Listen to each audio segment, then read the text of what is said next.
Yo, what's happening guys, and welcome to another video with myself, Howie, and the HitLab Academy for YouTube. And in today's video, we are going to be breaking down my approach to mixing live drums in Logic Pro X. So, stick around. Let's get into it.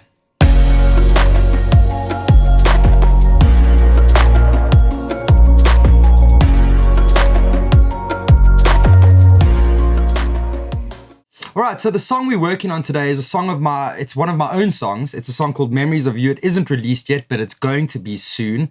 And the drum sound that I went for in this specific song is it's quite an R&B drum sound. I was actually referencing Anderson Paak because I love the way that they make Anderson Paak drums sound the way they do on records. They work in this modern world and this modern sound that radio's used to, and they hit hard and they're quite aggressive. They're fairly dry but aggressive, and it feels like you're almost in the room with the drummer. So let's get into this project and let's break down my approach to getting that drum sound. Alright, so the first thing we should probably look at over here is what is going on my drum bus. So I've got a drum bus set up over there, and in that drum bus you can see there's all the various channels that I recorded the drums with and marked them up with. The next thing I've done is I've sent the drum bus to a parallel compression over there, where I've done a bit of EQ and a bit of UAD 1176. So let's start with my main drum bus before parallel compression. I always send my drums via pre-fader to my parallel compression so that nothing that I do on the drum bus itself affects the parallel compression bus. So the first thing I've done is I've applied a little bit of 1176 SE Legacy UAD compression. Then I've got a bit of channel EQ over there, just boosting up the lows a little bit around about 100 Hertz, and in the mids there around 500. The next thing I've done, now this is where the meat and potatoes is for me and my drum sounds, at least yeah. I find that what happens on this drum bus really dictates the overall sound of the drum kit. So what I've done is on the overall sound of the drum kit, I've boosted with this Sheps 73 Waves plugin. I've boosted at 7.2 Hertz, and I've boosted again at 110 Hertz just to add a bit of punch to that drum kit. And then lastly, the last thing I did was I added a little bit of the Slate FG Stress, which is basically Stephen Slate's version of a distressor. So let me play you this drum kit and play you the song so that you can actually have a listen to what we're working with and what's going on here.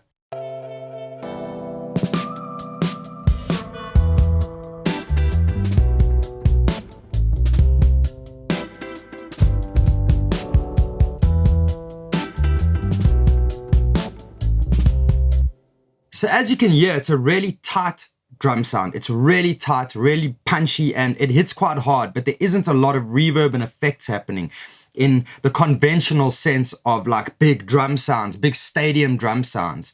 I've limited my reverb, but we're going to get into that right now. If I bypass all these bus inserts on my drum bus, I want you to hear for yourself the difference it actually makes to the drum sound, and how, like I mentioned earlier, it really dictates the sound of the drum kit. So have a listen to this quickly with all those inserts bypassed.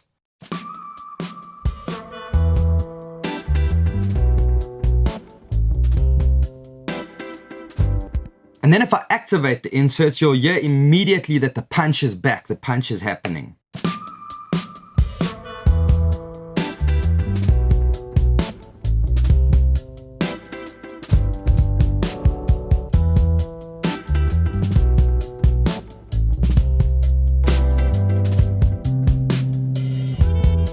So as you can see over there, the compressor's not doing a hell of a lot. I've got a medium attack with a fast release, and my ratio is set to 4, and it's not doing a hell of a lot. It's just giving us that UAD 1176 texture. The distressor is also not doing a hell of a lot, also set to a medium attack and a fairly fast release, because you want those transients to release as soon as they've been compressed. And the reason why I'm going for a medium attack here is because the way distressors and compressors work is that the faster the attack, the more compression is getting applied and the more of the transients is getting compressed. So I don't want to squash all the attack out of the actual drum sound itself. All right, so let's dive into the kit and let's see what we're working with. We've got a kick sample happening there, and we've got a snare sample, and the kick and snare sample is just to bring it to now, bring it to 2021, and if the song plays on radio, it feels like everything else that is spinning on radio. So I've got a kick in microphone, I've got a kick out microphone, I've got a snare bottom, a snare top, a snare sample, a hi-hat, tom 1, tom 2, because I only play 2 toms when I play drums. I've got a ride cymbal and I've got overheads, and I didn't bother recording rooms on this one because I wanted that tight sound. I didn't want the room sound. I wanted it to feel like it's right in your face. Almost as if there was a band in the room playing along with the drummer. All right, so the first thing I did was on my kick in, I just boosted the highs a little bit at 8K. I did a really sharp bell cut at 0.5 hertz and very little high pass and a little bit of compression. Let's have a look and see what that plugin's busy doing.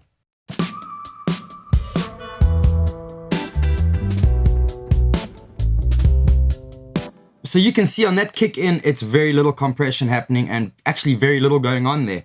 The kick sample is just a sample that I pulled off, and I did a bit of stuff on that as well, a bit of compression, and I just pulled out a bit of highs at 8K with a high pass at 20 hertz down below. So let's have a listen to that.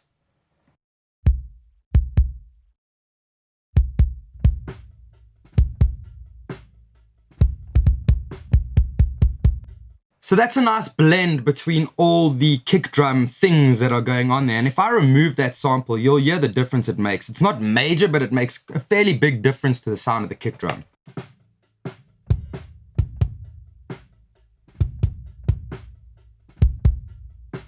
It's just giving us that 808 lo-fi activity in the kick drum that we like to hear nowadays, and it works with bass guitars and it works with R&B. All right, the next thing that we've got going on is I've got my snare bottom over here. I've just applied a little bit of 1176 again, not too much. Fast attack, fast release at a ratio of 4, and I have applied very little EQ as well, not much going on from an EQ perspective. High pass at 20 hertz, and let's just check out how much compression is on the go here.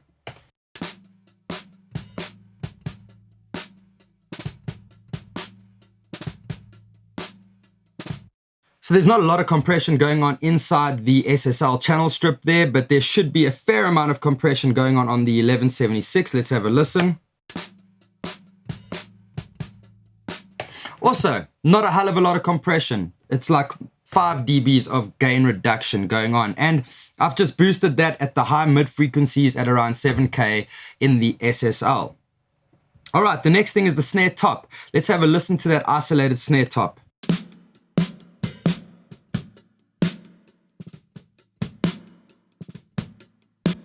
All right, what I've done here is I've applied a little bit of a compression with a fairly fast attack to just soften those transients a bit with a fast release and a ratio of 4. So let's just see what that's doing. As you can see, it's not doing a hell of a lot. Then the next thing I did was I just applied a bit of this Shep's Omni channel strip, which I really love for snares because of the equalizer and the compressor and the gate. The gate is amazing, but the saturation knob is also amazing. It just adds a bit of punch and grit to your actual snare sound. So let's have a look and have a listen. I've added a bit of saturation on the odd setting over there with the high pass at 100 hertz. I've gated it a little bit just to reduce the hi-hat bleed inside that snare mic, but what I've done is I've pushed the floor in this gate so that you can still hear the bleed, but it is really a lot softer. Let's have a listen and I'll A/B that for you.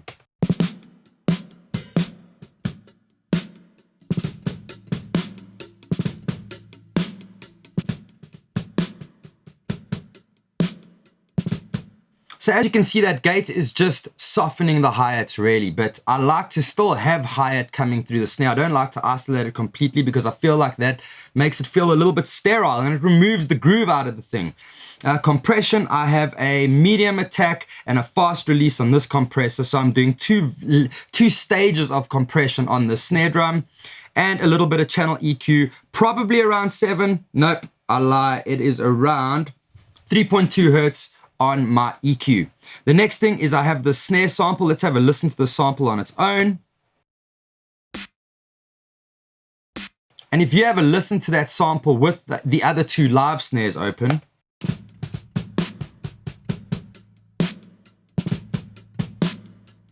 And if I bypass and open that sample, you hear the small difference it makes to the drum sound.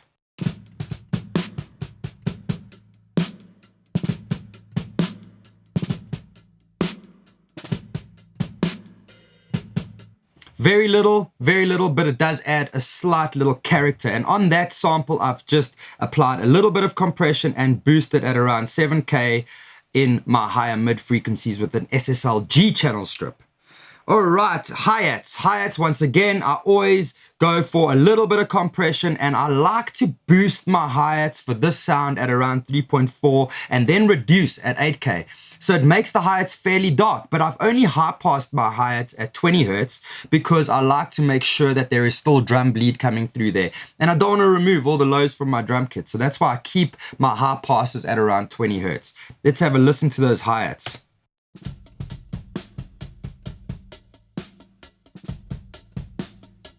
And if I bypass the plugin, you'll have a listen and see what that little bit of EQ is actually doing to it.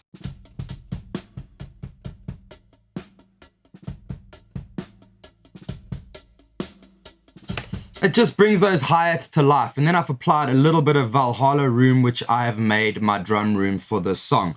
2 seconds on the delay time, 10 milliseconds on the pre-delay. It's sort of high cutting at 8 kilohertz, and the depth is at 50% and the mix is at full. Valhalla reverbs are the business. You should definitely go and check them out. Tom 1, I don't really play Tom 1 in the song, but I'm leaving it in for that stereo image of the two toms, the high tom and the low tom. It adds to the drum sound. I haven't gated it. I've just applied a little bit of compression to that channel and cut at 0.3 hertz, really sharp with no high pass. Let's have a listen to that. So you can hear there's still a lot coming through there. And my low floor tom, I think I actually hit it like once or twice in the song. So let's go in over there and see what I've done to that floor tom. Applied a little bit of that Valhalla room reverb. I have dipped at 0.3 hertz and I've applied a fair amount of compression, but you'll notice there is still bleed coming through because I want that bleed. Let's have a listen to that tom 2. It's a nice fat gong. It just gives us a little hit before that chorus comes in. Let's have a listen with the whole drum kit open.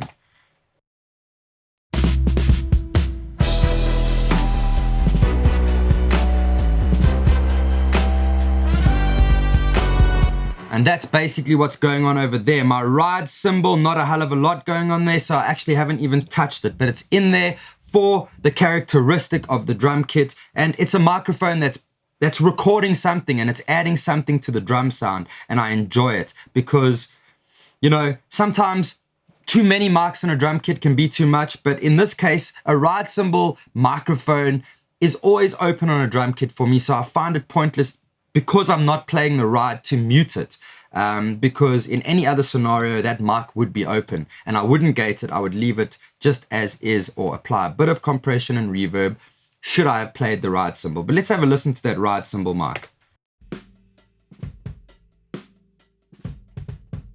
So you can see it's adding a lot of characteristic to the drum sound, and if I take it out,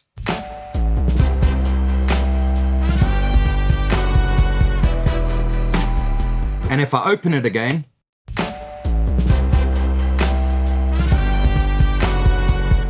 it just brings the kit to life. It feels like it should be there, so I'm not going to bother removing it. Then on my overheads, once again, very little. I've applied a bit of that Valhalla room that I've applied to the other elements of the drum kit. And let's go into, I've applied a fair amount of compression and a very little bit of EQ at 8K on the top with a high pass at 20 Hertz. With a sharp cut in the lower frequencies at 0.3 again, just to clean that drum sound up a little bit. I always find that around that 0.3 area, sometimes a little bit higher up, the drum kit can get this really ugly resonance to it. So I've removed that. So let me play these overheads for you, and then I'll bypass the SSL and open it again so you can have a listen to what the plugin's doing.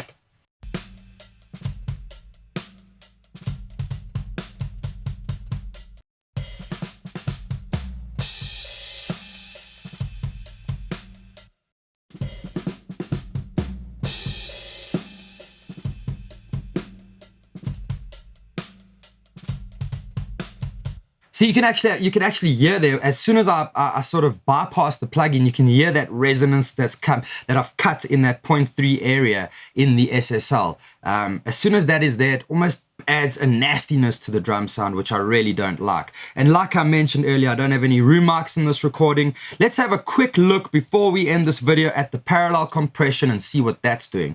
Let me play the song for you with the parallel compression muted, and then I'll open it, and then we'll have a look at what the parallel compression is doing.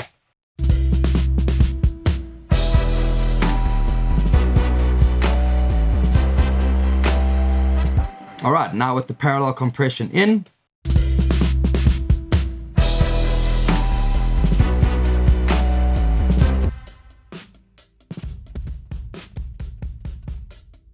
Alright, so in true Howie fashion, I like to slam my parallel compression with the super fast release just to soften the transients a bit, make them not so aggressive, because I'm using my parallel compression really for size and width more so than attack and punch. If I were to set my attack in a different place, it would make the kit more punchy, but I'm enjoying where the punch is at right now. I've got my ratio set to a super hard 20, and I am going in at minus 20 dBs of gain reduction. Let's have a look at that.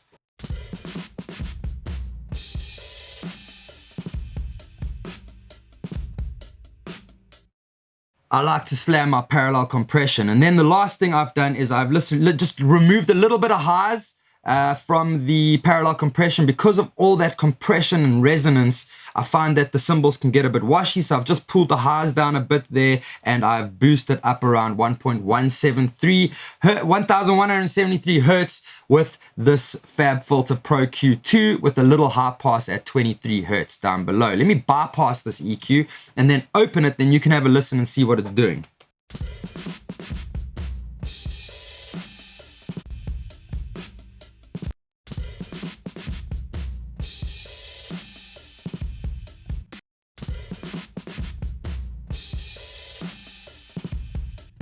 So it's just basically taming the parallel compression a little bit, removing the harshness out of that sound. So let me open the drums with the parallel compression together, and you can have a listen to how the drum mix on its own is working.